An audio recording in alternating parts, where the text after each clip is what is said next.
저출생에 대한 문제, 여러분도 아시다시피 충격적이었습니다. 대한민국의 출산율이 세계 최악이에요. 예, 진짜 최악의 출생률 때문에 그 사실이 사실인지조차 안 믿으려고 하는 학자들도 있었습니다. 그 정도로 출산율이 최악이었거든요. 실제로 한번 보실래요? 출산율 한번 보시면 여러분들도 많이 놀라실 겁니다. 이런 게 있어 이렇게 생각할 거예요. 0.76입니다. 2024년 1분기 기준으로. 이것도 올라서 그렇습니다. 2023년 통째로 보면 평균 합계 출산율은 0.7입니다.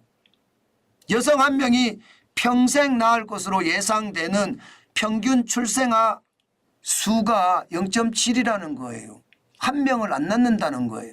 인구는 줄어들겠죠. 그만큼 인구가 줄어들면 한국은 어떻게 될까요? 점점 바닷속으로 가라앉는 거예요. 시간의 문제일 뿐이지 계속 가라앉을 수도 있다. 오죽했으면 인구 지진, 인구 재앙 이런 표현까지 써가면서 지금 대한민국은 끝났다 이런 표현을 썼을까요?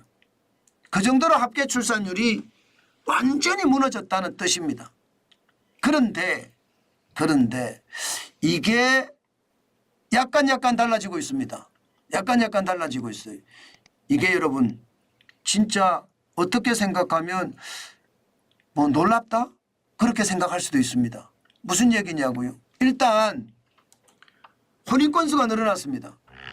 지금 2023년 4월 기준으로만 봤습니다. 14,474건이었는데 올해 4월에는 18,039건입니다. 엄청나죠? 1년 새에 24.6%가 늘었습니다. 혼인 건수가 적어도 3,565건이나 늘었다는 뜻입니다. 진짜 대단합니다. 그만큼 말입니다. 이 통계 작성을 1981년에 했다고 하거든요. 그때 이후로 4월 기준으로서는 최대폭으로 늘었다. 최대폭. 1981년 이후로. 혼인 건수가 폭발적으로 늘어났다는 뜻이잖아요. 그러면 여러분 혼인 건수만 늘겠습니까? 아이는요. 당연히 출생아 수도 늘어납니다. 지금 보면 많이 늘어난 건 아니지만 2023년 18,528명이에요. 4월 기준으로. 2024년에는 19,049명입니다. 이게 1년 사이에 보면요. 1년 사이에 지금 2.8% 늘었습니다. 521명. 어쩌면 다행이다. 이런 얘기가 나옵니다. 그만큼 말입니다. 정부가 저출생 대책을 쏟아냈잖아요. 그 저출생 대책이 어느 정도 시장에는 먹힌다는 이야기입니다. 앞으로 전담 부서를 더 만들고 장관을 부총리급으로 격상을 시켜서 인구정책을 총괄을 하게 되면 또 더 나아지겠죠. 남성 육아휴직도 그렇고요. 육아휴직 급여도 그렇고요. 특히 주택정책. 이게 신혼부부에게 1억 대출해 준다는 것. 이게 시장에서는 저는 굉장히 크게 영향을 미쳤다고 생각합니다. 요즘 젊은이들이요. 집을 포기하는 세대라고 하잖아요. 집을 살 수가 없으니까. 워낙 비싸니까.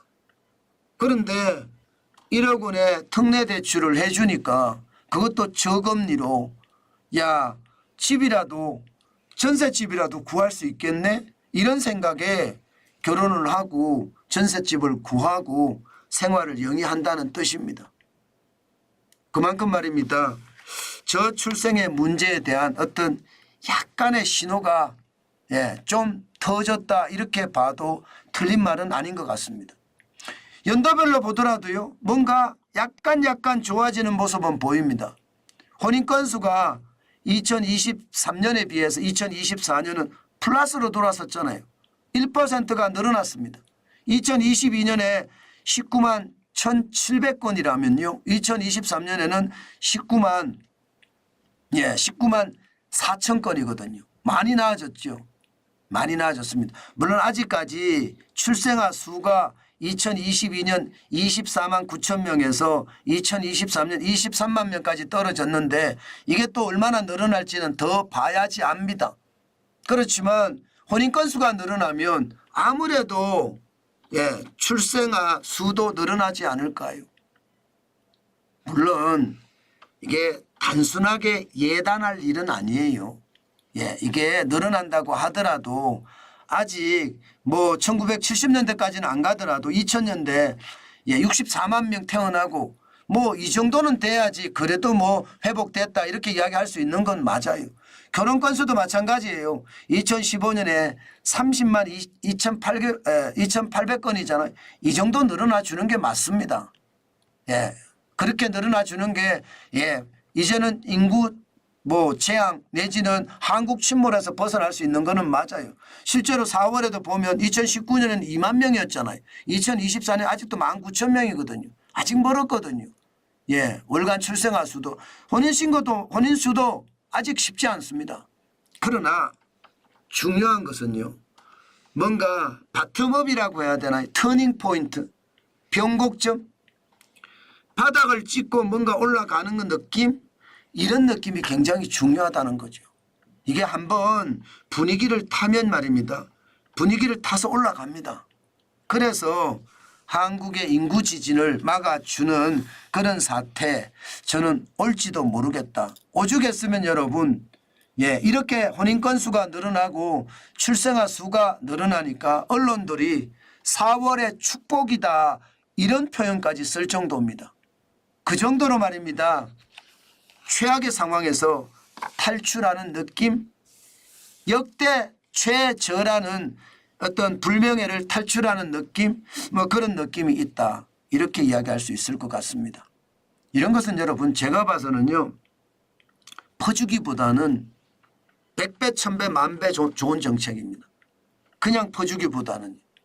이거는 그만큼 말입니다. 저출생 위기는요. 대한민국의 위기나 다름없거든요. 때문에 그 어느 때보다 이것 말입니다. 신중하게 생각을 해야 되고요. 또 그렇게 신중하게 생각을 해서 정책을 계속해서 펼친다면 더 좋은 일도 발생되지 않을까요? 저는 그렇게 믿고 싶습니다. 또 그래야 된다고 생각을 하고요. 이게 저출생 문제는 정치적 이슈로 풀 문제가 아니에요. 당연히 이게 정책 이슈로 풀 문제입니다. 이게 생애 주기라는 게 여러분 굉장히 중요하잖아요. 그중에서도 말입니다. 아이를 가지는 것부터 시작을 해서요. 그다음에 육아의 문제 이것도 해결해 줘야 될 문제입니다. 그리고 육아가 끝나고 나면 사교육에 대한 문제 이것도 해결해야 될 문제입니다. 이게 사교육비가 저도 해보면 만만치 않거든요. 사교육비 때문에 골병 든다 그렇게 이야기할 정도로 사실 힘들거든요. 그 문제에 대한 것도 확실하게 해결을 해야 되고요. 게다가 요즘은 제일 심각한 게 청년실업의 문제잖아요. 청년실업의 문제까지 동시에 해결해야지 이게 앞으로 저출생 문제는 사회 문제화 되지 않고 좀 나아지지 않겠느냐. 저는 그런 생각은 해봅니다. 그래도 뭔가 터닝 포인트, 변곡점을 맞았다는 것은 좋은 일입니다.